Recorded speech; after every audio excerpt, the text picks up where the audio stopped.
today. Do we want a verbal update on the AA?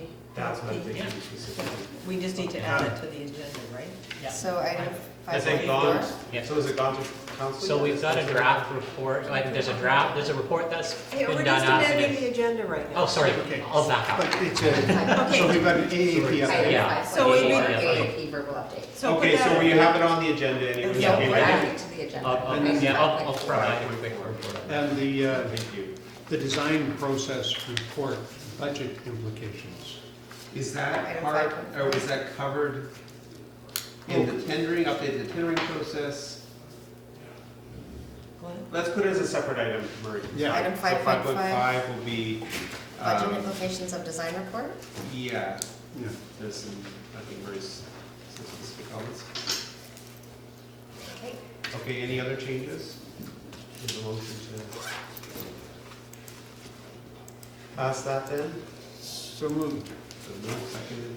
Okay, we'll move on. Adoption of, so we don't have minutes from the September 5th, because it wasn't quorum, so we have September, or June 18th is our last formal meeting. Does anyone have any questions, comments, changes to the minutes from that meeting? Okay, let's move forward. Does any, we'll pass that step, we can go through.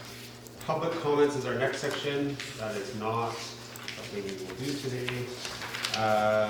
Action, item 4, action items, review of action items from previous minutes, previous meetings. Whatever it is. Page 10.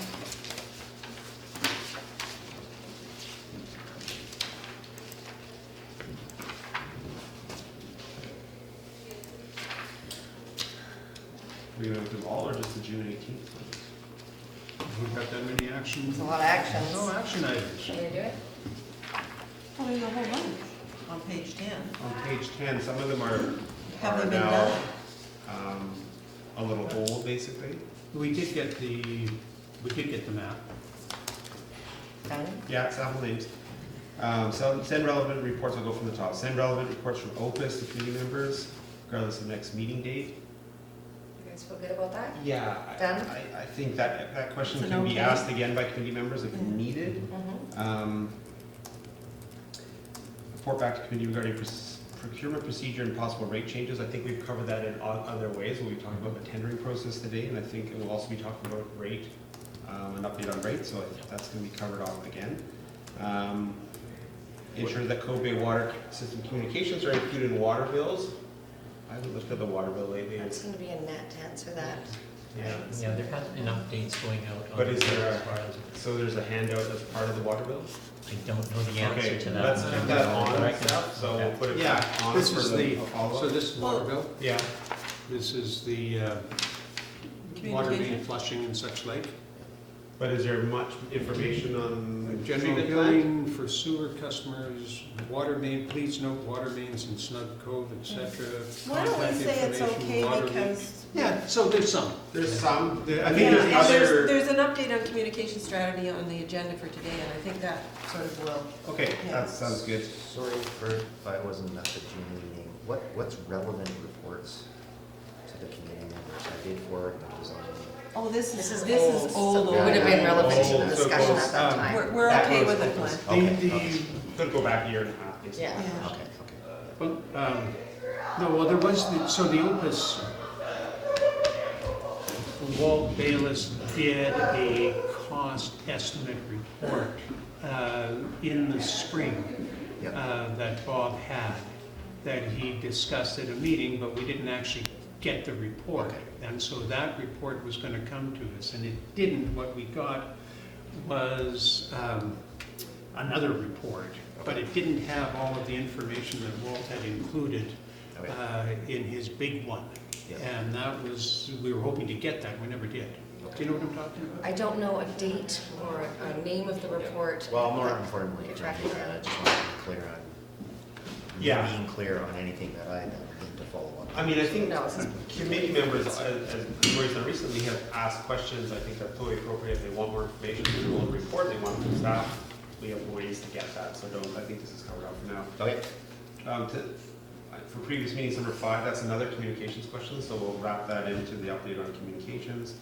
From September 5th, 2018, the top one is THMs and halides and ability of home filters. Very technical question. The only way we're gonna really answer that is like what coastal health was said here, and I'm not sure if that was ever specifically done. And even asking them, I'm sure we're not gonna get it easy. They will not answer that, Exactly. but we have just installed a home filter, and it does remove the chlorine. Yeah, Wasn't cheap, but it does, yeah. but it was, I mean, it's, stuff gets created before you reach the home filter, so Yeah. I don't know. We'll leave it as an unaddressed question, but I'm not sure if that means we have an opportunity to address it either. I think the coastal health position on that is, these chloramines and amines and all that crap that, Yeah.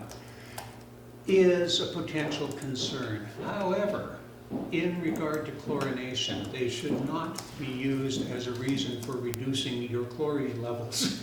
No.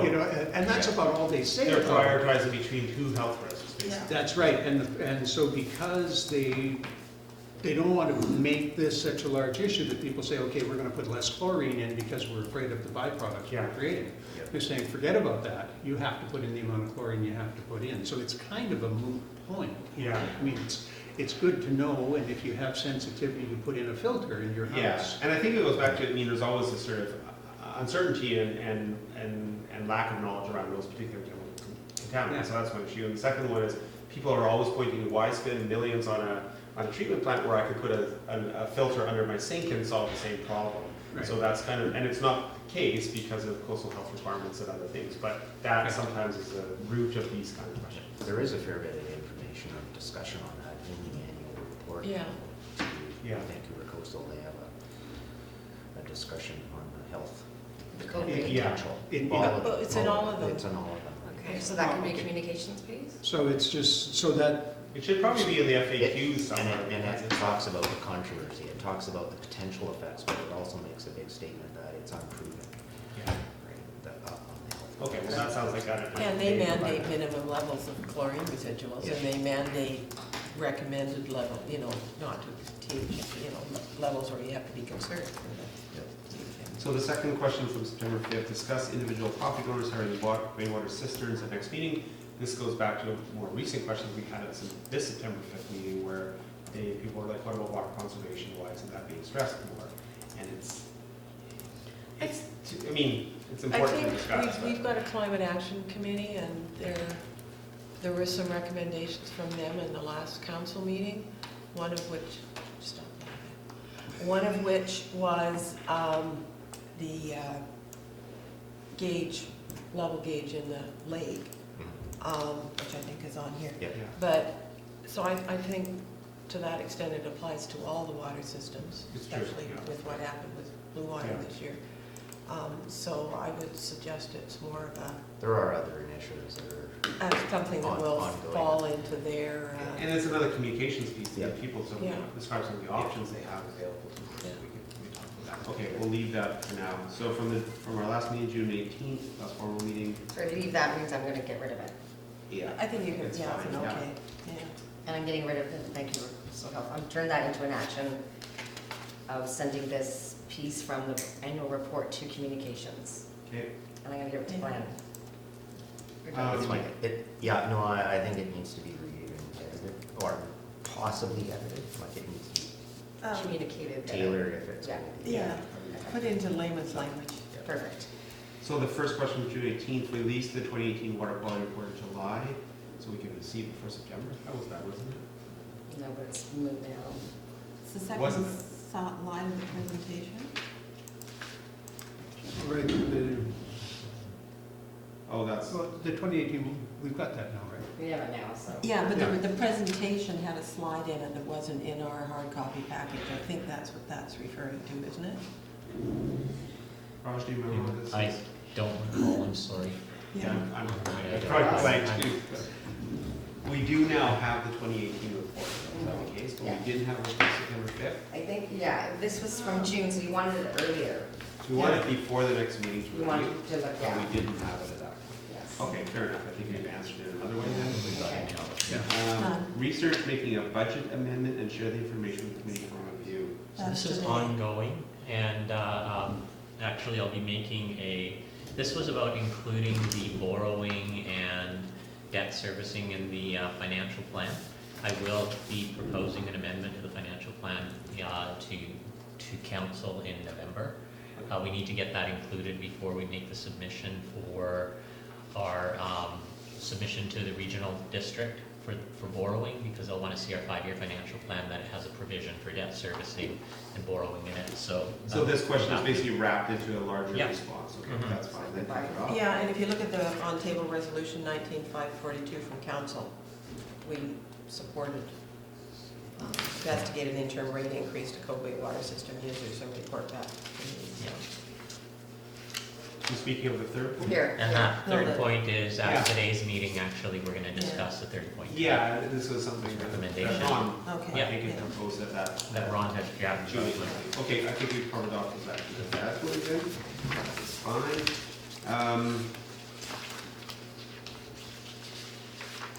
So the items under 5, business revenue from the minutes. So we have follow-up from the annual information meeting, and how do we want to cover this? Did you say that, I want to cruise through this quick, or did you want to? If So there that's the is- same info again, yeah. Yeah, so if anybody had any questions that we want, there were some questions I think raised in the meeting that wasn't a meeting. So if you Yeah. want to pursue those now, this would be the time. I'll read it and I'll talk to her offline if I. Yeah. Yeah. Okay. Let's move to 5.2 then, Cove treatment plant discussion. And you want to start with the communication strategy? It seems like it should be the end one.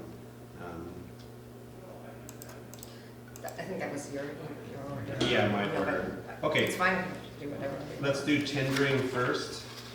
Okay. Billing structured second, interim rate third, and then communications fourth. So Glenn, I presume tendering will be you to give us an update on this. Yep, so we recently received an updated issued for tender package from WSP for review. And we are just finished our review, and I'm in the process of compiling a response back to WSP. There are a number of items, nothing dramatic, but a number of items that will have to be clarified and resolved by them. One of the more recent issues that arose is a lack of coordination between Creus Engineering, who's doing the roadway design for John Rood's development, and WSP, who's doing the water treatment plant. We've to learn that there's a road access issue that needs to Can be you speak up just a little bit? It's good. yeah, okay. A road access coordination issue that needs to be resolved. So we're currently working with both Creus and WSP to get that resolved. So Chris is the developers. Creus is the developer's consultant, yes. Yeah. And so that's, And is that because it's a bit higher than the site you were anticipating, so you gotta get back down? no, into it? actually, the grade difference was already established. It was the difference in terms of where the developer's road and the desired turnaround or hammerhead was going to exist relative to the position of where the water treatment plant access needs to exist. WSP anticipated the end of the developer road being back here, which gives them very easy extension. But in fact, More flexibility, basically. yeah, but in fact, the developer is wanting to extend his access and hammerhead beyond the point where the Oh. access to the water treatment plant. So having an adequate space to make all that work is a bit challenging, because we are dealing with grade separation. So we're looking at a variety of options right now to deal with that. There are a couple other just more design items in our review. I suspect it's going to take a few weeks for WSP to respond to all our comments. So realistically, I would not expect the tender likely to be released to the public, the contract industry. Yeah. My gut says towards the latter part of November. Okay, so a month off. Yeah, we're definitely behind to get some of this resolved. And it will be, what's the tendering period once it's released? I would anticipate 3 to 4 weeks, maybe 4 weeks in this Well, case. definitely after, over Christmas, you Yeah. can't, you don't, you exclude Yeah. people and get Yeah, I think, weird pricing if you want December 31st. yeah, I think we really would like it to close before Christmas. Okay. Would be the desire. Is that enough time for the size of the project to put a decent package together? A month should be at it, but. But if you don't send it out till like Oh, yeah, November yeah, 30th. no, I think if it doesn't go I out wouldn't- before December 1st, it has to be Yeah. January 15th or something, Yeah. January 10th. But if Yeah. you can go Yeah. out by the third week of November, then Yeah. yeah, it makes sense. You can get it on the 20th or 21st. Yeah, I think the primary, I totally agree with you. So there's no certainty in that with the Christmas break. What I need to do is get these comments back to WSP and get a timeline from them on how long it's gonna take them to update or resolve them. And Yeah. then we'll be in a better position to know whether we release it before or after. I mean, is the schedule urgent enough that you can defer the solution for this road question until after the tendering process? It seems to me it's, the big Yeah. costs are Yeah. reservoirs and buildings and things Yeah. like that, and the other ones are. Well, dead. the issues that we're looking at won't touch the building, but there could be, right now, we are looking at potential implications on the reservoir in terms of its geometry and position, so it is something. That's that we need to. So the road impacts where the reservoir. Yeah, in a deal like this, the minute you Yeah. introduce a variable, you have one contractor who says, I better allow extra for that, and you have another contractor who said, hey, this is potential extra, Extra. let's knock the price Yeah. down a little bit, we can get the Yeah. job and then talk to them. Yeah, So- but if the road has no impact on location on Right. anything, then Yeah, Right, except the that- road but- contractor would be yeah. a different animal. Yeah, it could be a road. But the civil owner's is applied, 823,000. If it was just the road. But I don't, the civil has nothing to do no, with the yeah, road. the no, road's it being is built. having broader implications potentially on the treatment plant components, not the building itself, but the reservoir, so it's something that I like to believe it's gonna be resolved next week. So I don't think it's a game changer, but it's something that does need to be talked through before we Yeah, proceed. okay. Any other tendering items? I mean, we're coming back to it again at item 5.5 to have some specific technical questions, but not tendering related, it's more design Yeah, related. no, so- there's nothing further that I have to offer on the tendering. It's Yeah. really just a schedule issue, getting it all buttoned down to be adequately released to the. How many contractors, vendors will you anticipate getting proposals from, pricing from? That's a good question. It's Bowen, it's off the kind of, It all depends on what else is really- going on in the Yeah, lower mainland. I yeah, think. it's really hard to answer that question. Yeah, I don't know.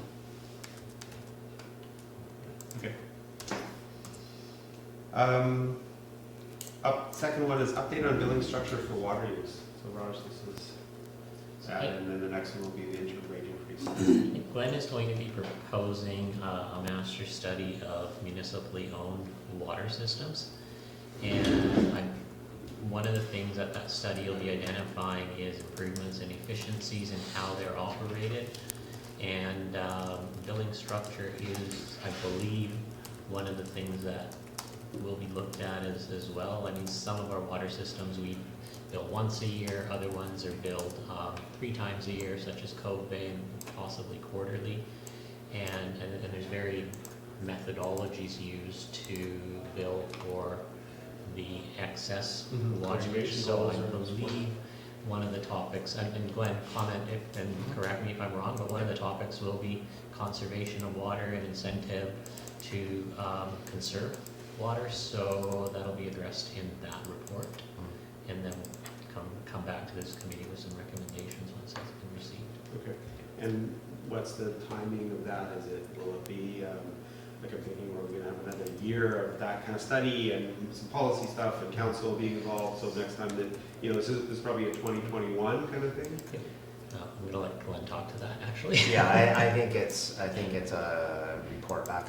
I think my recommendation to the council is that I think there's a variety of things that need to be investigated and for a variety of reasons, building on what Yeah. Ash says. So rather than try to tackle each of these issues independently, I suggest wrapping them into a comprehensive study, which I do envision being about a year exercise. So I think it's more realistically kind of a late 2020, early 2021 kind of. Yeah. Be nice to have something in place for the summer of 2021, sort of thing, would be a Yeah. good goal. Yeah. This is one where really all we're talking about, I think, Yeah. is base rate and volumetric. Yeah. The way that the Yeah. Cove Bay water system is right now, Yeah. the people who are on volumetric receive a substantial discount compared to people who are within their Yeah. allowed scope, right? Yeah. So if you have an average of people using 180 gallons, Yeah. or Yeah. I have trouble putting it into meters, but the bottom line is that if you are a heavy user, Yeah. you only pay half as much, because Yeah. you only pay $1 a meter or something. Yeah. And so the change that one would think would make sense would be to bring those numbers closer together, so that if the average person really is paying $2 a cubic meter, Yeah. that you move the volumetric people to say Yeah. $1.50 a cubic Yeah. meter from their $1.10, an escalating rate until they're in line with the other. Yeah. You know, Yeah, that's and as I listen to you, I mean, I'll suggest an alternate approach. I think there's multiple issues that will ultimately influence rates longer term. I think what we can do is more as a separate initiative. One of the things, I can't remember who all knows whether we talked about this in our previous meeting or not, but the process is simply reading meters and reporting back, and so the labor involved in that, and we have very limited information from that process, from the current meters. So one of the things we're looking at is looking at changing meter technology to make it more efficient, and also to provide timely information and better information for decision making. So that's kind of a separate little initiative. And at the same time, I think we can separately look at the overall rate structure, again, from an information quality and a operational perspective. That I think can be packaged and done earlier. I think what we do need to do is then look at the longer term needs of the systems, which then influence the actual rates. Yeah. But the rate structure could be considered earlier. Yeah. I mean, and even the lumping of, there's, Maria's argued several times that, conservation is only a very small part, the system access and maintenance of that system, and in our case of treatment is the real cost. So whether you use a large amount or a small amount, the system is The in place, marginal and the cost. staff, that run it and everything else, but, that's not broken down in anything. And the future proofing in terms of debt servicing or putting money aside for future upgrades isn't broken down either. So you could, there's ways that, besides the actual financial side, there's ways to communicate that better, to give people a better idea where they're actually paying.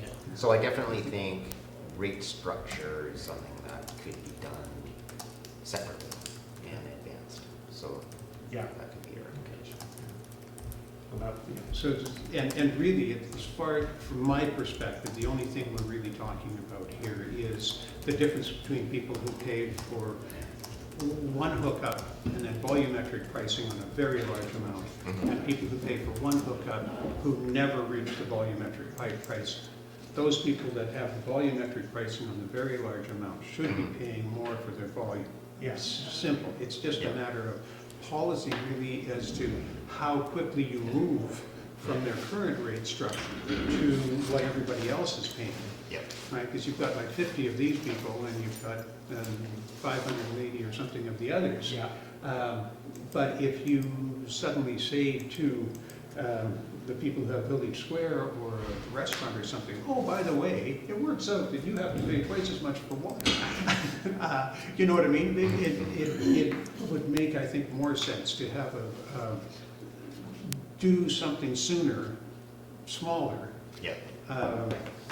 and work our way up to reaching. Talking about a phase-in.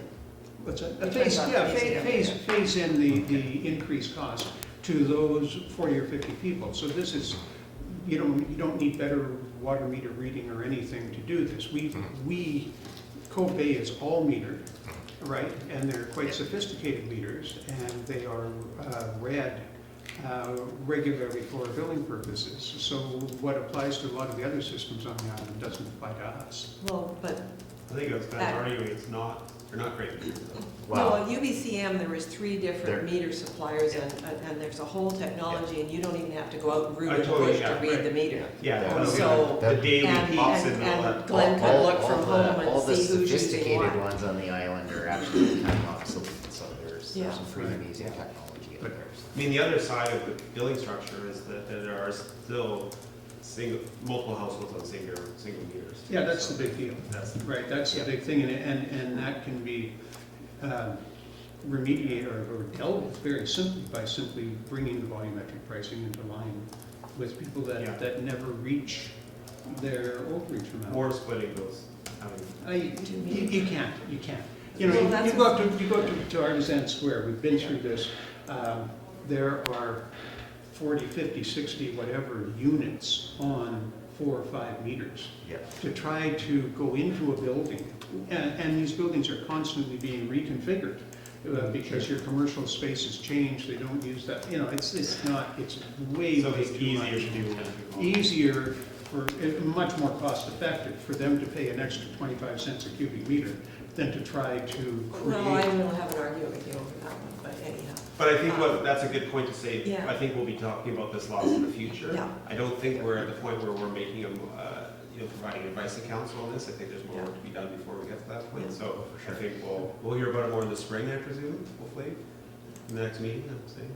yeah, I mean, if it's an initiative that gets the support to be, we certainly Well, I think the Well, Cove sure. supported council can. can. Did it? Oh, okay. But so again, I'd like to divorce this from the whole master plan discussion. The master plan is a $300,000 budget, with us it's being 60% or something of that amount. Yeah, So this is like, $180,000 or something Yeah. coming out of our budget, yeah, but for what? yeah. And Well, like, in our case, we've got the metering, we've got the They treatment haven't plant, et cetera. decided on how it's Yeah. being costed. Well, out yet. there's 2 things. all One sorts. is, I totally appreciate that the statements and the budgets that were made today are essentially just placeholders. It's an initiative that I believe,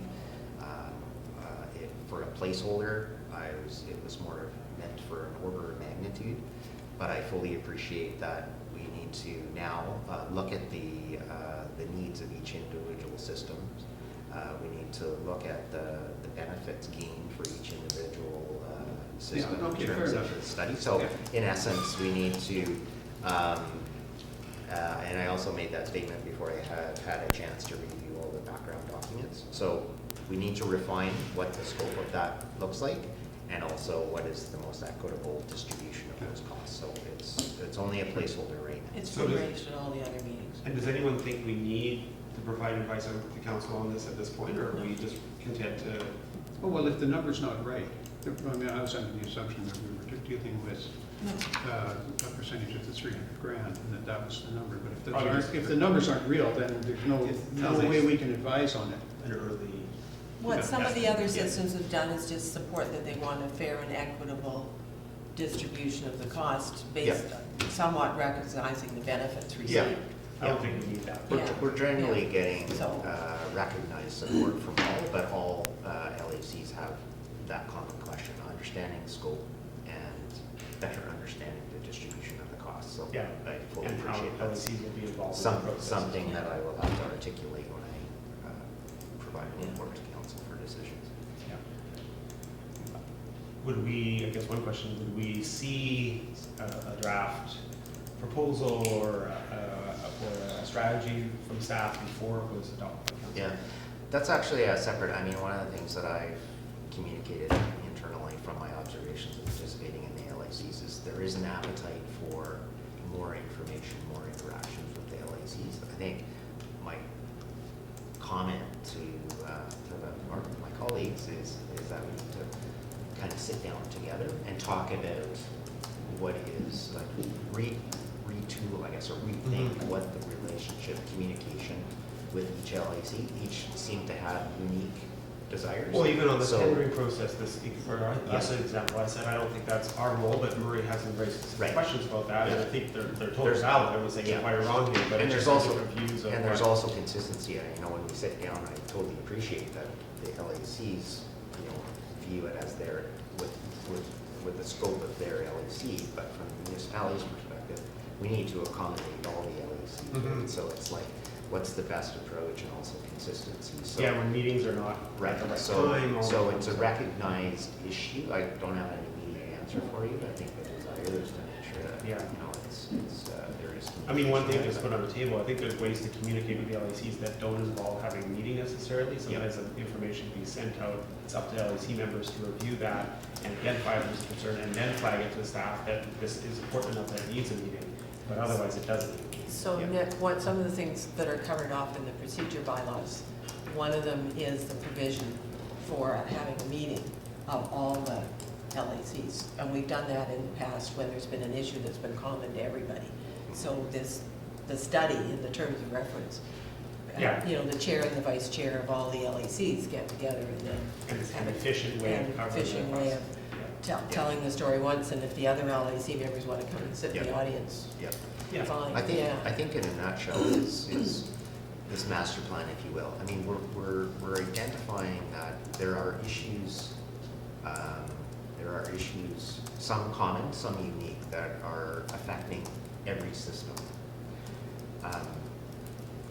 I feel that it's important, given that the municipality has a big responsibility in all of them, and because there are a lot of commonalities, I think for efficiency and to make the best strategic decisions, that they need to be looked at comprehensively together as a single package. Yeah. So that's really what I'm talking a master plan, is that to not look at them in Yeah. isolated elements, The whole but to time. bring it all together, because there are interdependencies within the systems, and that's, I think, the biggest recognition, and Yeah. why we need to look at, when we look at not only the issues today, but look at the issues moving forward with community growth and climate change and Yeah. other things, the governance and all that kind of stuff. It needs to be looked at as a collective package. So that's really what so I've coined it as a master plan, but it's not trying to create something that isn't necessary, it's just bringing it together in a common package. No, it does sound like it's needed, so, and, yeah, with escalating issues and costs, it's good timing. Okay, any other questions on that particular item? We're gonna jump to the interim rate increase. Okay. Actually, Steph, can you just hit slideshow to maximize the real estate space on there? I've got a slide for, sorry about the date here, I didn't change it from the last meeting date, but basically I've got a slide here before I go into the rate increase recommendation about just kind of recapping our loan authorization bylaw. We're going to be borrowing $2,533,000. The annual debt servicing cost for that is going to be $138,600, and the servicing mechanism is going to be user fees through Cove Bay water users. Essentially, next slide here kind of illustrates the increase I'm proposing. So currently the fixed rate is $615 per year. The variable rate for 2019, I apologize, there's a typo there, it was $1.10 per meter, not $1.35. And then the increases are based on the $1.10 rate.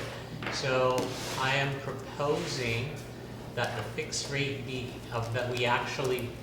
we're going to need $138,600 to service the loan. Payments are going to come due towards the end of 2021. So we build up to service that debt by increasing our fixed rate by 16%, which would translate to about $100 to $715, and the variable rate by 15%,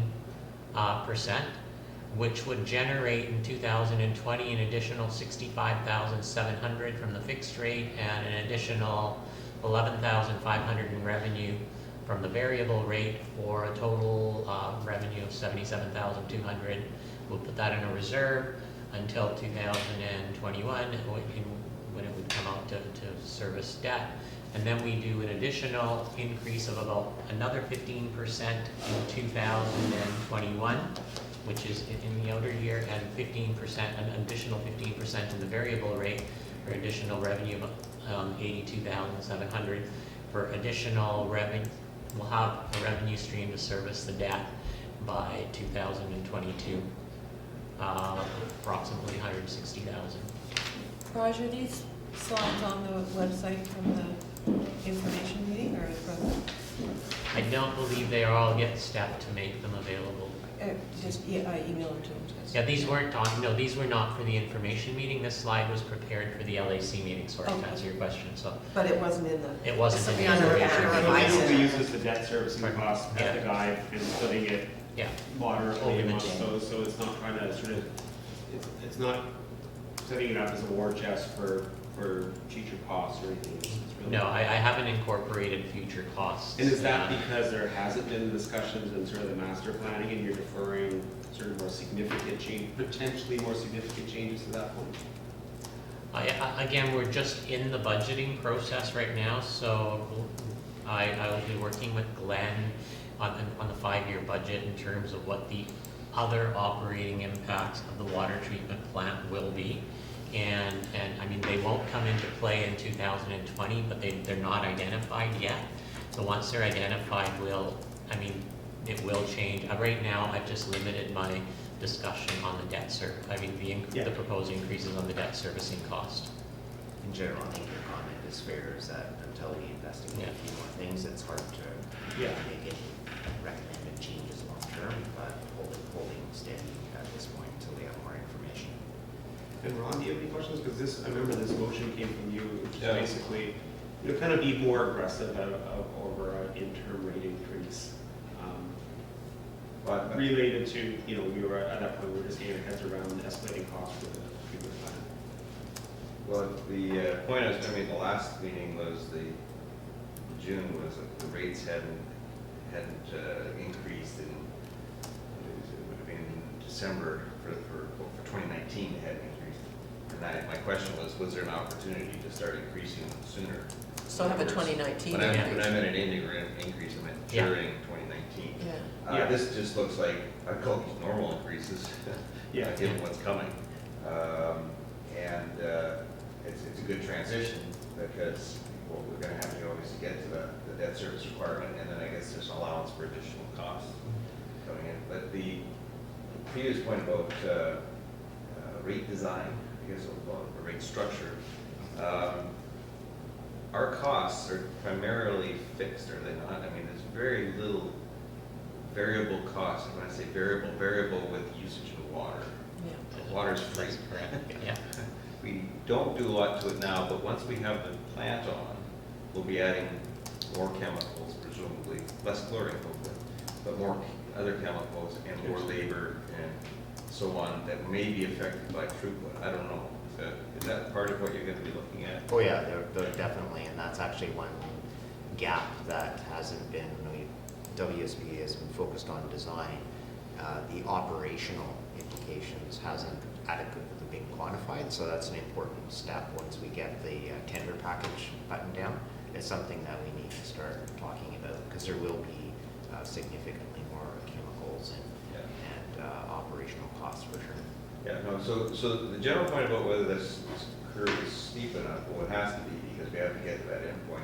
I just hoped it started sooner, that's all, that's water in the bridge, I guess. Yeah. But that's, Ron, again, coming back to that, I wasn't sure whether the borrowing was gonna go ahead, like whether the community was gonna go ahead, so I really had a question mark there. Right. Do I do an interim rate increase? What if the borrowing doesn't proceed? What are we gonna do? So there's so many big questions up in the air, so now that, we're gonna talk about that in a little bit, that the electoral process has actually given us approval to proceed with a loan authorization bylaw, I'm more comfortable and confident in proposing increases. right, okay, fair enough. But the other thing is, right now, very few people pay, but the variable rate is only consumption-based, whereas, I guess what I'm envisioning is there's gonna be a rate design coming forward that would presumably match the cost more, be more alignment with the cost. You do a cost of service study, it shows you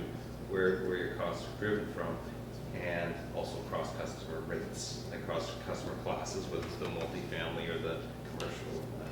So you should be understanding your costs, and then you're gonna be doing rate design. I can see a deeper cut into the variable rate category, just simply because every unit of water now is gonna cost a lot more to get through the pipe. And so I don't know how that's gonna play out, but as far as the amount of dollars collected, this is great, and it's very riskless, because very little of it is actually the variable rate. I guess what I'm thinking is, with these people that want to see water conservation, you're gonna have to bite the bullet and put more to the variable rate, which means more financial risk to the utility, I guess. And but obviously, if we keep the current rate design, That first year is gonna be a tough one in terms of the transition, because you're gonna be budgeting based on old numbers in a new system where people could be good at conserving water, and CRD spent billions on, or hundreds of millions on their upgrade, and then had to pay the service debt through volumetric means, so they basically didn't raise rates because they wanted people to use more water. So it defeated the conservation reasons. I mean, they also had a much larger reservoir, so they weren't having to conserve water as much, but they basically were trying, there was incentives to use water. Yeah. To pay them more money in service debt. Yeah, there's two things that are in my mind on this. Is one, there's been a tremendous amount of research on how structures can influence people's habits. So we can bring in that. So we need to be clear on the motive of changing the rates in the structure.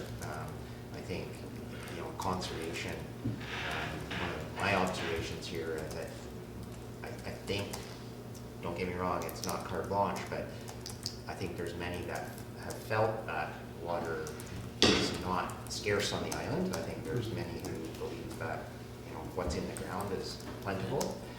It clearly is not. I think some of the situations we've been dealing with on the summer are, showing that it's not. So I think there's a bit of an education campaign, communication campaign to try to just express that.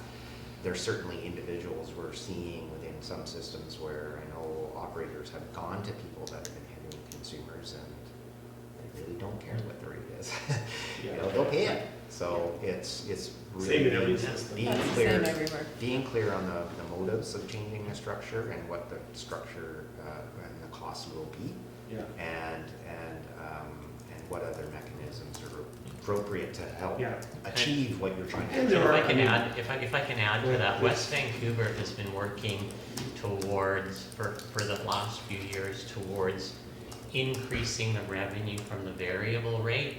And that introduces so much uncertainty, because in their model for the last few years, every year, they've come in significantly short at either due to problems with meter readings or problems in the model, because the models get quite complex when you're doing accelerated models for water conservation and whatnot. So they've consistently come up short in the amount of water revenue that they've generated in comparison to their projected expenditures, or their expenditures for the year. So it will introduce an element of risk of not achieving your, achieving the revenue required to service your costs when you make that change. Imagine what a wet summer does. So I just wanted to kind of point that out as well. Don't we have an average usage right now that's low compared to a lot of the general, I remember all the problems with the sewer plant. There isn't enough water running through the system to treat it to be properly. Not enough flushing in some of the. Yeah, so there may not be a lot more room for conservation, and as Glenn says, the heavy users, unless it's an accidental leak, don't care and they're happy to pay. I think the average consumption, we're constantly looking at it on an annual basis, though. I think Summer's the big I think issue. they're reasonable numbers, but I think if we really looked at it based on the time that people actually spend in their homes, the rates would actually be higher. So if we looked right? at Because we. May to September Because and we've use heard- that for our Yeah, average we use, really it might heard be a that more, there's yeah. many residents who just don't inhabit their house, so when we look on it on an annual basis, it's a it misleading gives number. it the impression that it's lower than it probably is. Okay, there's a good, two different subjects have gotten mixed up here. Okay, so we have 500 and some people who have a single meter in their house, right? Yeah. So if you used 136 cubic meters during a billing period, which you're allowed to, it would cost you $1.51 per cubic meter, right? If you have 1 meter serving multifamily, you're paying $1.10, right? Your actual average use, if you took somebody like us, who used 110 cubic meters, I think we're probably That's a quite a high garden. use. What's that? That's quite a garden. Well, yeah, you know, you've got an acre lot and water features and all that crap, right? So, no, the 110 is for Yeah. the 3 months in the summer, right? So, most people, you're not gonna get any volumetric pricing out of, or not enough to speak of, out of the 550 of the 580. You'll get the Ben Tallies and the other, 25 or 30 big users who have big properties and so on. The real volumetric issue is with the multifamily and commercial space that are only at 110, whereas the normal guy in his house is paying a minimum he is paying a minimum of $1.50. I thought there was Right. different rates for commercial versus The residential. volume, the commercial pay for a single hookup, right, a single meter, so they do pay $600 a year, and then they pay $1.10 a cubic meter, is my Which would understanding. include the marina, the school, and all that Yeah. different uses. For right? excess. But it's not excess, it's base load, right? So, if you have volumetric pricing on the individual in the home, you will get a substantial drop in usage. Where you charge volumetric on the multiple unit rentals and restaurants and stuff, I don't think it's going to be that great. Because water is an incidental cost to them, not Yeah. something that they're gonna fixate on the way a lot of people will that Well, it put may their not be own an house. incidental cost, it's a cost that they have to have the Cost of water. business. Yeah, they're gonna need to do it, so. Yeah.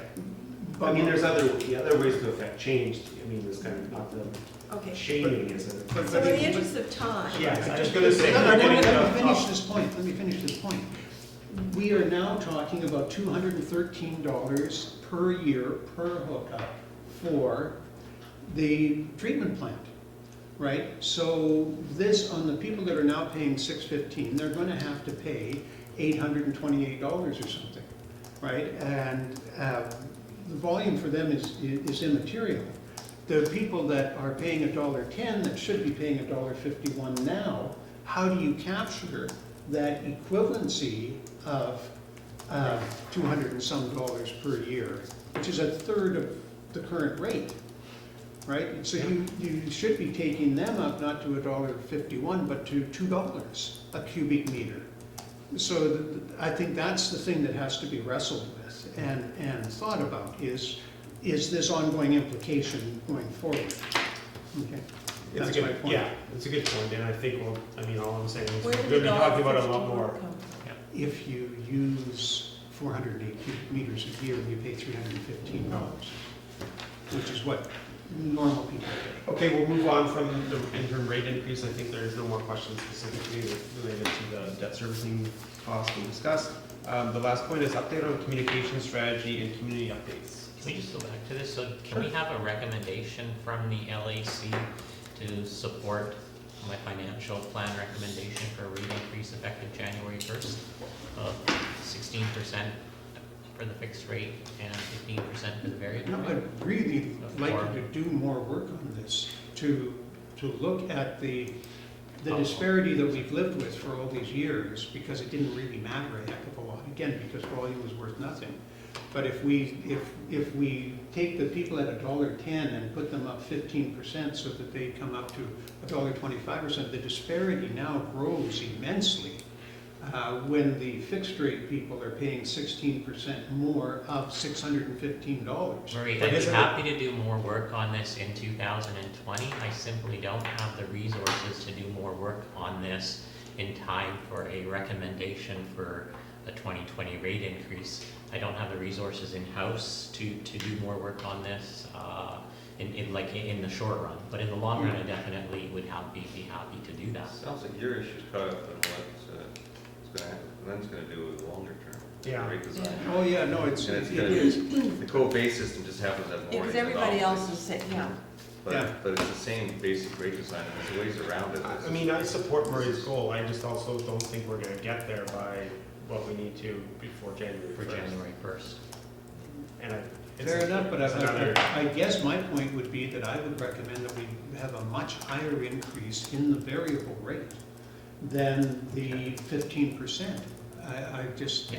you know what I mean? That's because the variable rate should be going up by 50% just to catch up on today's billing without even talking about the new treatment plant. When No, was I'm happy the, with that. Yeah. when was the last time the variable rate got changed?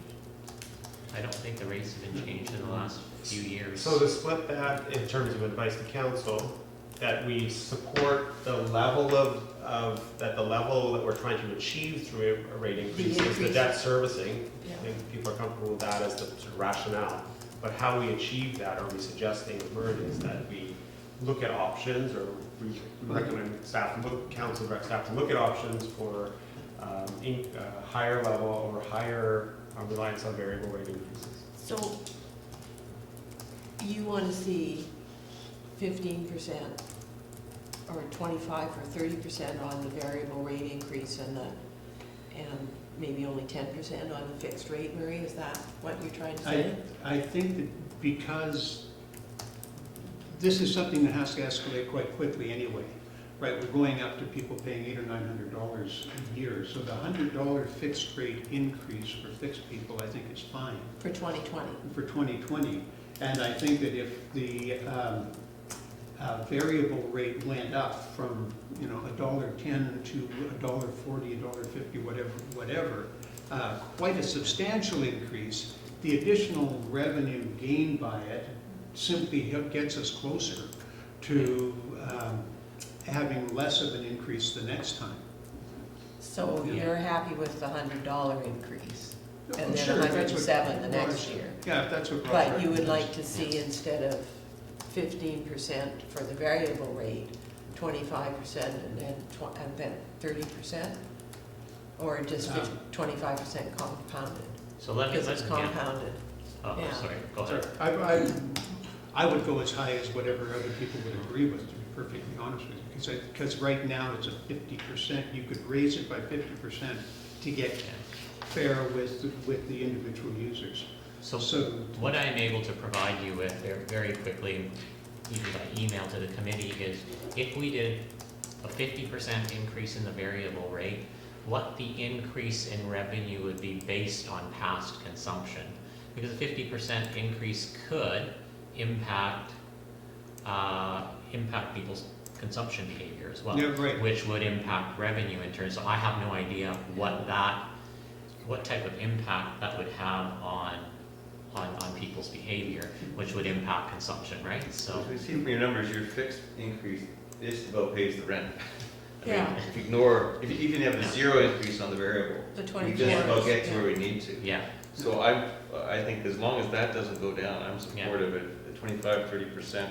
Yeah. Given that there's a bigger change coming, I'm assuming Yeah. in 2 years' time, I think for an interim step, I think 25, 30% I would support as well.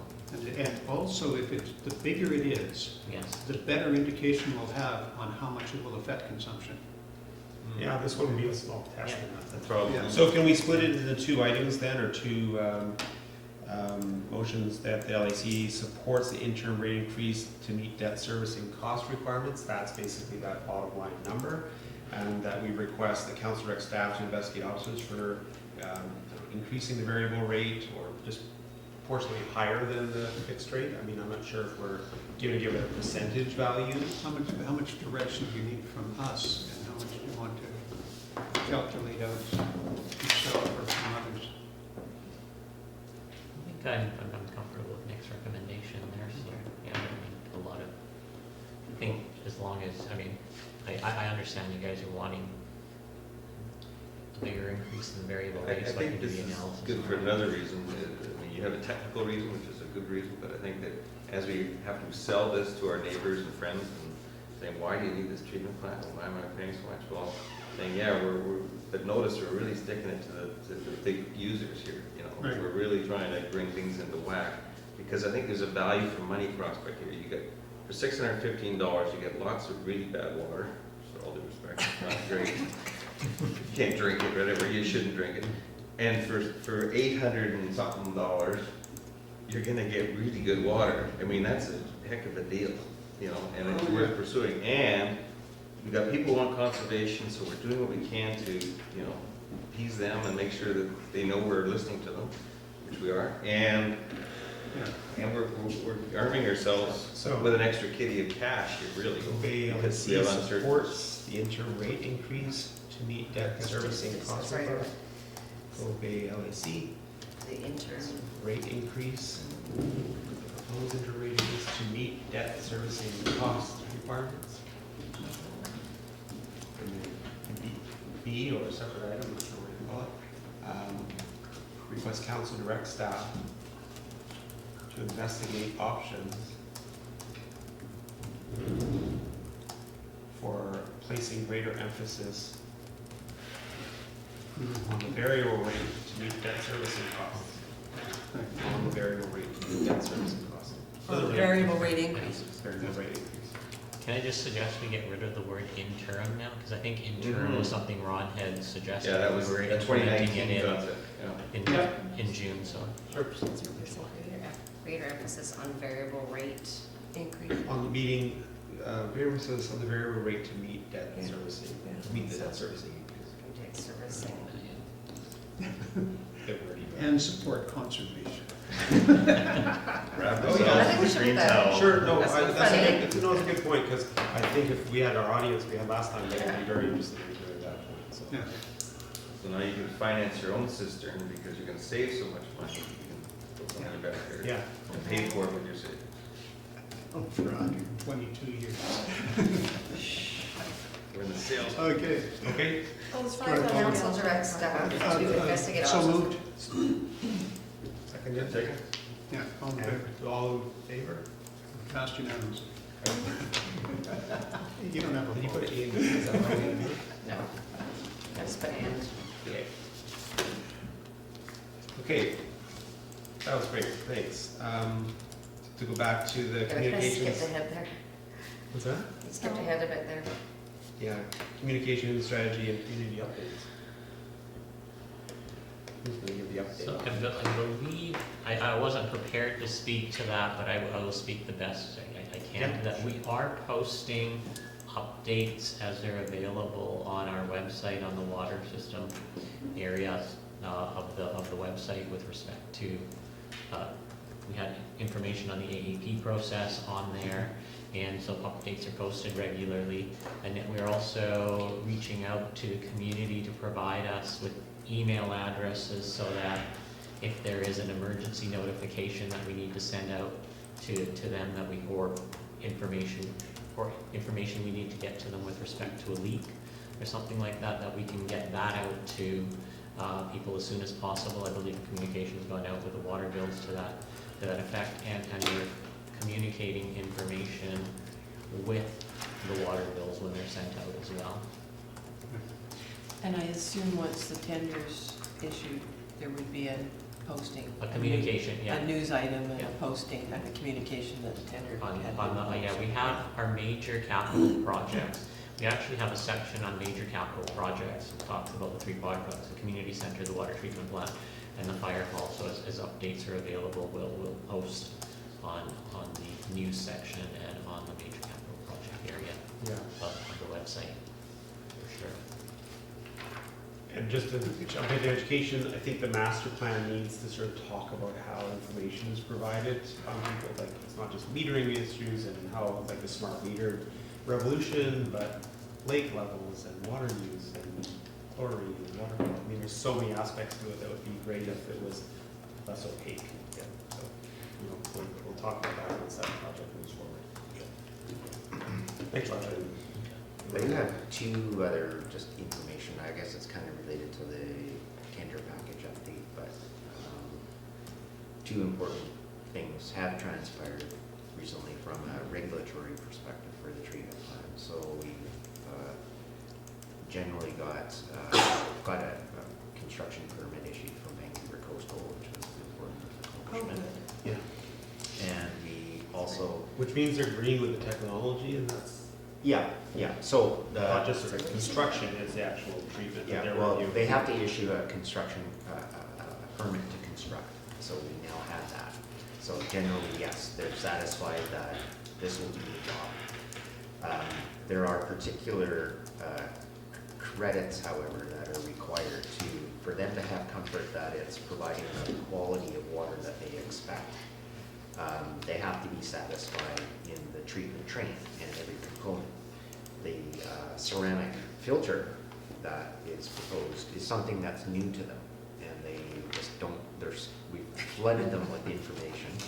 They're still evaluating that. So the critical decision that will come out of that is whether or not the UV treatment is mandatory or optional.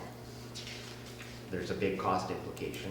Right now, everything's been planned around the UV being included. So this will be an interesting moment when we get the information or the comments back from Vancouver Coastal on whether that's an opportunity to take out that component and save that component. There's also an important relationship to the environmental operators certificate, which so EOCP are the people that review and determine what level of operator needs to look after this facility. Currently, we recently got support for a level 2 operator on based on the decision that UV is not required. If the UV is required, going back to the decision of Vancouver Coastal, then OECP will raise it to a level 3 operator. And level 3, every increment there, currently Bowen Island has only level 1 operators, so even going to a level 2 will mean additional training and support. And the municipality needs to put together an operator's transition package, essentially, to demonstrate how this plant, who is going to be looking after it, how do we advance and ensure that we have that support available. That's a document that we need to produce and send to Vancouver Coastal as well. So the difference, it's a very tentative situation of maintaining at level 2 or getting pushed into level 3. Because, and it's only hinging on this UV thing. Unfortunately, operators at level 3, they become very, very difficult to secure. Level 2 is not too bad, but as soon as you go to level 3, it really reduces the pool of people, and the cost of those individuals goes up quite significantly. So us trying our best to keep it at a level 2 is pretty big. So we're working hard to try to get and comfort Vancouver Coastal to give us that support. Not easy, I'm sure. They've been good. I mean, they've been good to work with. So it's there's information, and WSP is comfortable that there's information there. Because often but it's so conservative that they want Yeah. to see Yeah. you test it and Yeah. prove it, and then Before you can you leave still that. need to have the So- UV there So when we're it's needing being to tested. draw on information from other plants, and there's a similar plant being built right now in northern BC. So we're trying to get Vancouver Coastal to talk to Northern Coastal and get experience, and because that plant's actually in commissioning now. Oh, okay. So we're hopeful there, and I've expressed the importance of that decision soon, because we need to know that before our contractor needs to start ordering equipment, because we don't want to, the UV system is about $100,000 item. So we don't want to proceed with ordering and counting on installing that information or equipment if we ultimately don't need that. So we're really trying to force Vancouver Coastal to make a decision here by January. And you don't need that for the tender? No, we can, what we're doing is we're structuring the tender so that it's optional. Yeah. But as long as it's defined, it doesn't, I know they're getting that question about cost escalation, but if it's identified as a specific unit, it won't be a problem. Correct. And it doesn't make any difference to the size of the plant, having the space for you? No. Okay, thank you. 5.2 still has this letter for Vancouver Coastal from 2014, and that was really, I requested that be included with the package for the annual update meeting, because it really is, like, I think there's always a bit of a misconception that the Bowen Island municipality or Bowen staff are really driving decisions around the treatment plant. No, this is to meet, well, not just regional, but federal requirements that are being interpreted by coastal health, so that's always a good, it's really like, that's, we don't decide, we don't argue with those, with that direction, basically. Glad I found it. I knew I had seen it somewhere and I was Yeah. searching for it. Yeah, no, Well, I probably could have found it for you. it's useful. I mean, I've dealt a little bit with the Iona wastewater treatment plant upgrade, and they use the same kind of letter they got from federal government, from DFO in terms of what they can meet in terms of those, and that's really, that's why they're gonna spend $2.5 billion on that thing, is a letter from the feds telling them they have to by 2030. So it's the same process for, even on a much larger scale. I think we did 5.3 under. Yeah, I kind of Yeah, jumped we've done ahead. Sorry 5.3. about that. So we have two items that were added, we'll move to them. First is the AAP process. And he was, I can give you a brief update on that. I think Steph has a on-table report she was gonna hand out, so we've got a report going to council on Monday. That was Hope's draft report that you were going to hand out to the committee? Pardon? She doesn't want to share it, she said she. I think she Oh, wanted okay. council to see it first, but you can give the Oh, verbal. okay, well, I'll just give you a Or verbal ask on it her, then. yeah. So the AAP process closed on October the 21st, which is the electoral approval process that was chosen by the municipality in terms of proceeding with the borrowing. So if more than 10% of the people had opposed the borrowing, would have had to go to referendum.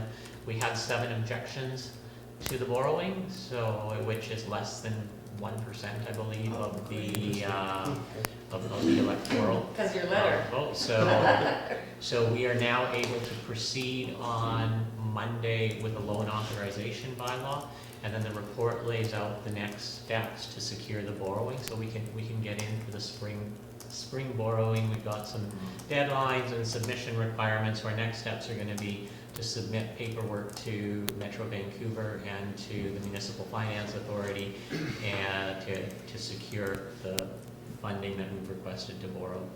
nice to see that number like April. way below the threshold Yeah, too. Like, or it's not like, just oh, nice okay. or something. Yeah. We're trying to gauge public concern, so. that's- You don't want to have 0, because that means you actually, somebody actually paid attention to the process. Yeah, Yeah. exactly. With 0, then would you actually tell people? Yeah. Oh, we did have several people come in and say, I want to sign up to support the borrowing, and so we're like, Yeah. no, we don't want to know.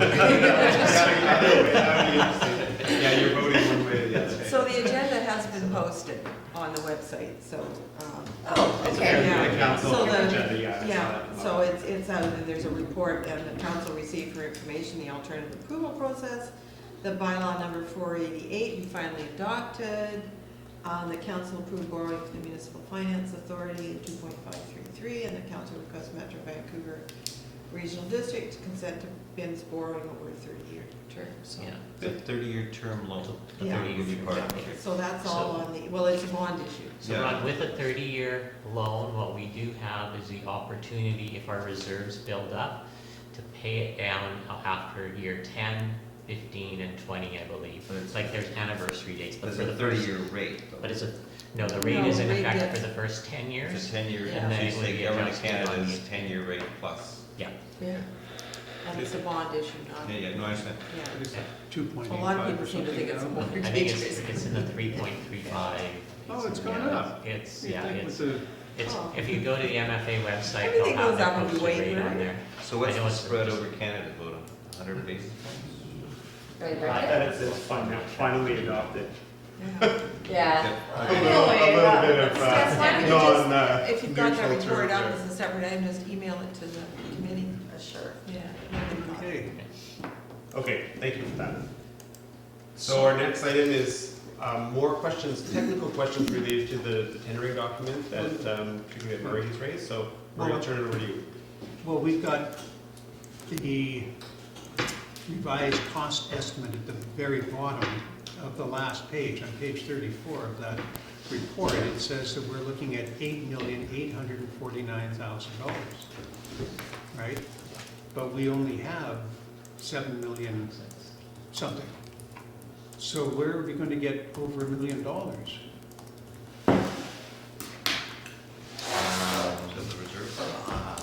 don't have an answer for you on that. Well, this I guess is it's- estimated total project balance to date. Pilot plant, water treatment plant, design fee, construction fee. Eight, very last, I can print more. very, the last line of the whole report. And I looked at that and I said, hold it. Was that including, that includes the design fees, the pilot plans. I know, but it's more than we got. Was that, But some of that we spent already. was all that part of the That original was budget all amount? part of the original budget amount, yeah. Okay. Yeah. And and we're only going back to May, when we got the numbers that we used for the AAP. And, yeah, which was 7.5. I can't remember what it was, Raj. Do you remember what the total was? I'm looking at the May report.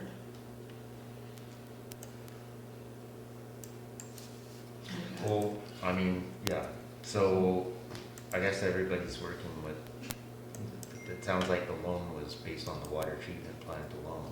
And what the difference we're talking about is the pilot plant, which was money spent, design engineering fee, which was money spent. And we did get a small grant for that. But if we go back to And then the, getting into the construction fee, which isn't fixed yet, but that's.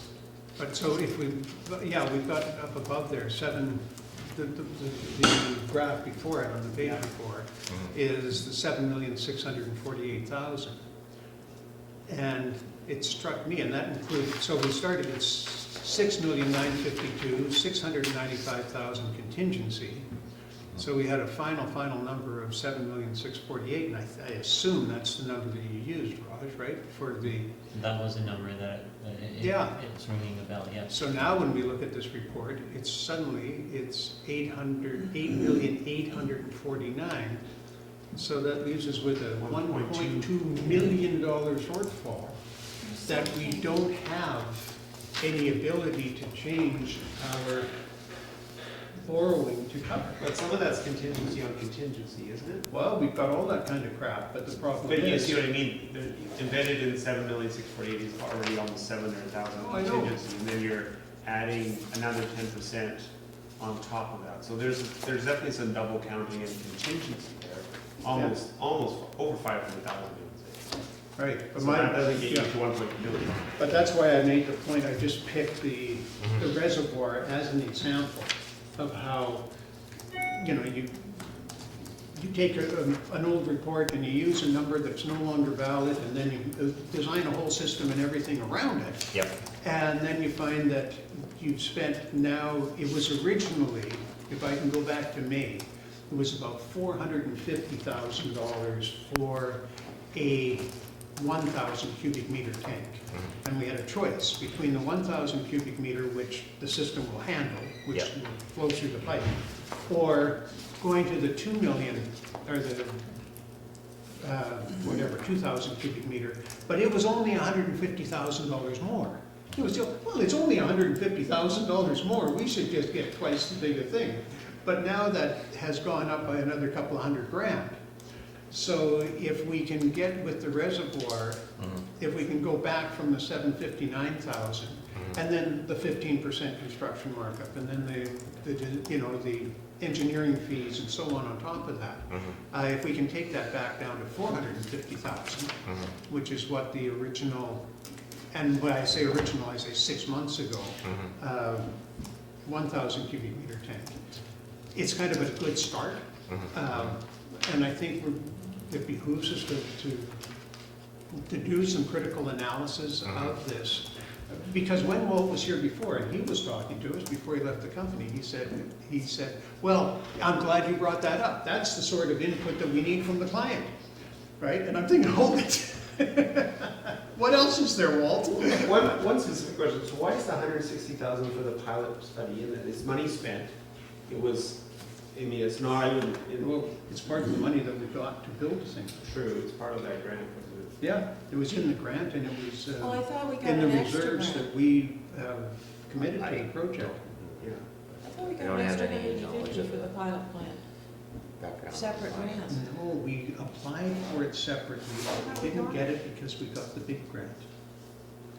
But when we first looked at it, it did look like 1.2 million. Basically, that's double counting 10% contingency, right? Like it's on the page before, 695,200 for 10%, and then it's also included as 696,000 on the last page. Yeah. So, Oh, that last item is construction fees to Oh, not contingency. That's WSP and Oh, others. I see. That's And percentage. that's that's for actually the less engineers. than they estimate. Which is high, like, we'll Yeah. have to, Oh, no, the design engineering Could fee be is fine, yeah, 345, it was Yeah. 600,000 in the, the construction in our May fee, report. I think that is probably double what it should be. It shouldn't cost twice as much for them to look after the construction as design. That's design. Usually the rule of thumb Even is with ferries. 5%, so Yeah. there's definitely, and there's no construction services agreement with WSB at this point. So don't count on this at 696. That's our opening bid, was it? The other things that I'll have to explore is certainly one I already mentioned is the UV, whether it's Yeah. required or not, there's 100,000 there. The other, which I don't know, this is a May report, so I don't know what's in and what's out, but there's certainly a component there that is being provided to support John Reed's development, and there's, I suspect that they haven't included the cost of certainly the mechanical, but there's structural and electrical components as well that would be supported. We recently put a cost estimate to John, and we'll be tendering it with his components separated out, so that to make sure that we recoup the dollars from him. But that in itself is over $300,000 worth of work. So we'll make sure that it needs some review. This goes back to May, so, and there could be other. But the other one we got was May as well.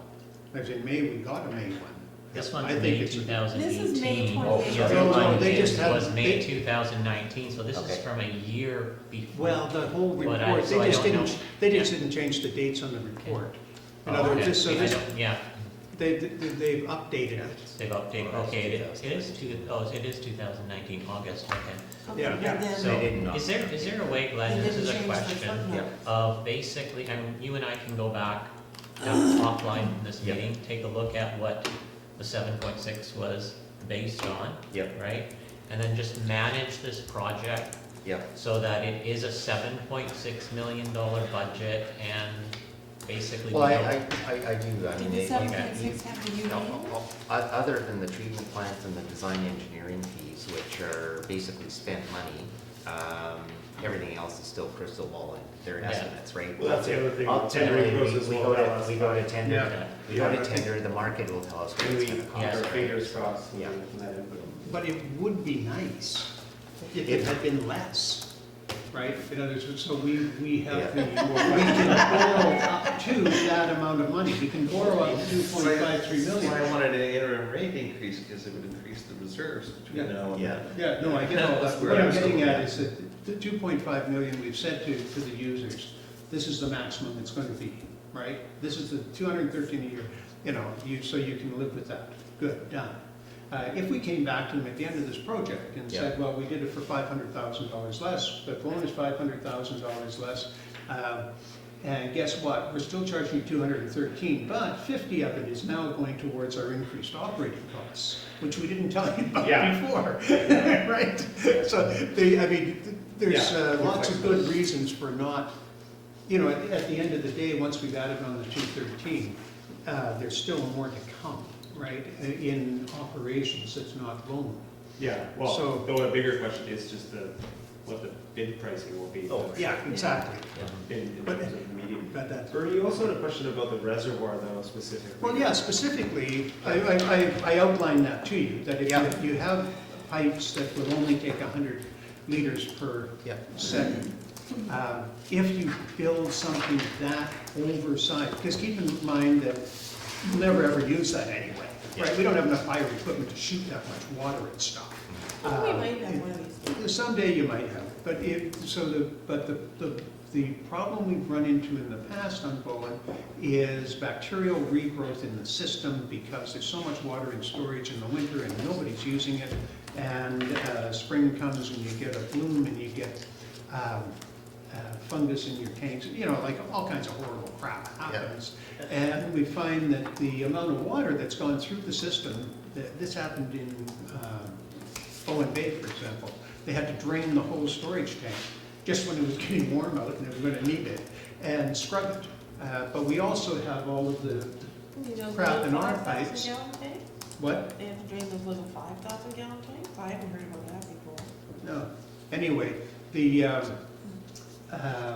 bacterial regrowth in our system here is a big, big deal because the runs are so long and it takes, there's so little usage in the areas in the winter when there's nobody around. So having it sitting on that tank for a week before it even moves down the line. So is there more rationale for why a bigger tank might not be an advantage? Basically? The bigger tank is a disadvantage. If we ever needed it, if we had to go to 200 liters per second for fire flow, my thinking is you could increase the Kate's Hill tank, increase the Valhalla tank. They come down on Village Drive. Run a line from Village Drive to the Cove, which would give you a separate 100 liter per second. Why, this is because we have one or two buildings that are causing us insurance Well, issues, no, right? it's worse than that, in that we have one building Okay. that is the general store, which is not sprinkled, which requires a whole bunch more. Well, And we forgot about it, like this. Can we just, I have- want to turn it over to Glenn to respond to some of those Sure. questions. I think, well, a few things.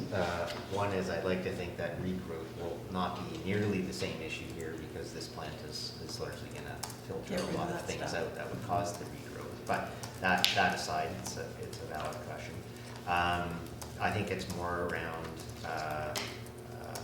the appropriate sizing to provide the level of service to the demand of where it's really required, and that's down here is where the high Right. fire flow demand is, and you're very correct that we've done flow tests, and we know that the current system can only deliver about 100 liters a second, not the 200 that the reservoir has been sized for.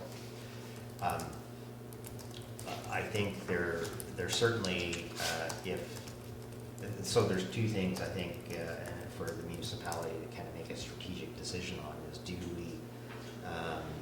we want to increase the level of service to provide current level of standard fire flow to those existing facilities like the general store, the misquote or the out-of-date information for the pub is a fair question, but there's other buildings in that area that also have that same 2,600. In fact, as you saw, that the reservoir has only been sized for the 26, despite the fact that the general store requires 37. They said that's so extreme that we haven't gone there. Certainly, at this point in time, any of the new developments, and we've already been communicating it, that any new development within Snook Cove has to build to the available fire flow, which is 100 liters a second. So any new building will require to satisfy that. So the question is, does Bowen Island provide reservoirs for that higher flow, or do we just live with what we have? And the other comment in terms of, despite whether or not additional reservoir storage is provided, is a strategic decision on where's the best place to put that storage. Certainly, putting it up there requires it to be piped all the way down here. The demand is here. So the alternate is to put a dedicated reservoir here. So build the reservoir. One option I see is build the reservoir it works out to 1,570 cubic meters, is what would be required to equate to the 100 liters per second that the system can actually deliver. Compared to where's the design one? Well, currently it's 2,000 cubic meters, but we've actually, it's something that we're reviewing with WSP because we think they've erred in the size of it. We think it should actually be, if you stick to the rules, it should be more like 2,250. But an option that I have asked WSP just today actually is to understand the cost implications of building the reservoir to only 1,570 cubic meters. Which is the 100 liters. Which would be a reservoir that matches the performance of the piping system. Because it sounds, as you said, there's other options to move one lower, Yeah. others talk about higher. I Yeah. presume you could also twin it on the site now. I mean, there's some geotechnical issues. Well, unfortunately, everything's been reconfigured. There's possibility, but now that the way they've configured things, we've run out of space to try to Yeah. fit another. Well, nearby, that's not saying twin Yes. immediately, but nearby. You can, yeah. Except it's pointless without the pipe. Well, this is what I mean. Yeah, You no, create this. so you're right. So what we're needing to do is do a quick and dirty at least on, what's the cost to twin the pipe versus the But cost. that's all the way from, It is, yeah. rather than putting a reservoir Right. So that's the two Children's choices to consider and is, only doing the pipe that bit. is use community lands or available lands to put a reservoir, supplementary reservoir down here in Snug Cove, which probably will require a fire pump as well, but put that issue aside. So there certainly will be a cost associated with accommodating that later. Scary.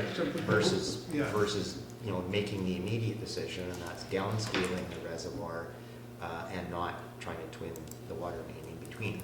Certainly, there's an advantages there that could ultimately, when you look at the complete package, we'd have to do the math to understand whether or not the cost of the second reservoir, obviously there's efficiencies in having a single facility perhaps, but we need to match that against, one, making sure that there's available land, because that can always be a big issue.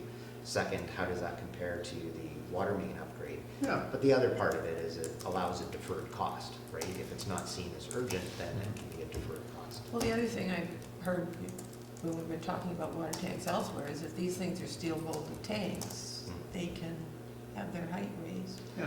We are looking into that because actually that is, So build the smaller one with the provision to be able to add Yeah. rooms to it later. yeah, so, yeah, that's another, actually Kind of from putting it in a different way, but not probably.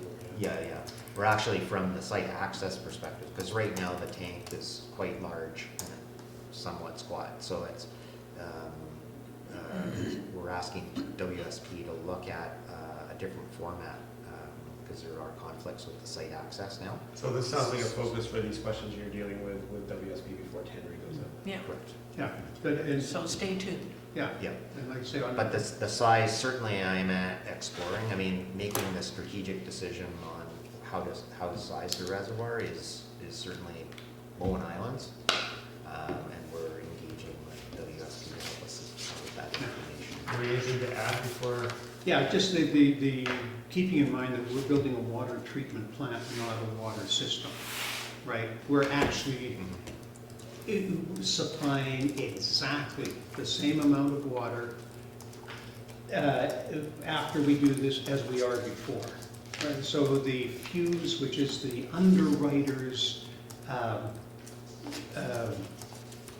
what they say will give you the best insurance rates. That's all that number is. Has nothing to do with law, nothing to do with being mandated. We don't have to do it. The only thing that you could look at is our subdivision bylaw that says that we will build water systems to meet the fuse recommendations. Yeah. But I think that it should be completely divorced from it. That we say, okay, the pipe that's coming down is the same size as, we're not changing the pipe, So for our purposes at this time, we're making sure that we have got enough water up there to fill that pipe. You also have, I mean, the city of Vancouver uses saltwater systems for Yeah, emergency exactly. use. And we have a large reservoir called the lake that we could tie in and bypass the treatment during a fire situation. I mean, there Yes. could be other alternatives to Well, it's to the do one Or that. they can pipe, pull from the ocean. the pipe The itself. pipe itself, but you could deal with the pipe and not the reservoir. Yeah. If you just need, you have to have a pumping system, you have to have other infrastructure. I'm not saying that's a cost-effective solution necessarily, but there's a bunch of Yeah. options. Yeah, but my point being that I think for cost considerations, we should be looking at cost considerations rather than capital outlay system. All right. Well, I think Gary, do we'll be you guys hearing wanna- more. I've stopped looking. So any other comments on that particular item? Otherwise, we'll move on to closing this meeting and picking a date for our next meeting. Which Is is, date dependent on something to be generated from anybody, or are we just looking for a date in? well, the master planning process is one thing we've talked about. Obviously, I think the tendering will be done by, say, a decision by staff and council by the end of January perhaps. So I'd say a February meeting is probably a good chance to come back. I mean, I think we will request information to be provided to the local advisory committee in between meetings on some of these issues. So that would be our request, that to be updated, but not necessarily having the, Well, I am away January and February. so you want to Oh, have then it we early should March have a then? meeting. We don't have enough people to miss Murray, so. Yeah, we can we've host got it in March. I Do you don't want to think- host it in That's another Mexico? What's that? Do you want to host it in Mexico? I think Yeah. there's something in the I community can do charter that. that we have to have it in the First- geographic region. First week of March. First week of March works for me. So can also on Sure. that note, if anyone Ah. wants to recruit, Actually, I think it's March 6th. Do we need a something like fifth that. member? Sorry. No. yeah, the ad's been out for a while, so generally if the ad fails, Not fun you enough. talk to your friends. Wednesday, March 4th. Sorry, I don't think I'm quite back at that point. It has to be when you have your tan. Well, the You don't other want thing your I was colors. wondering if we could do is, because one of the members works and has a class schedule, I think, Yep.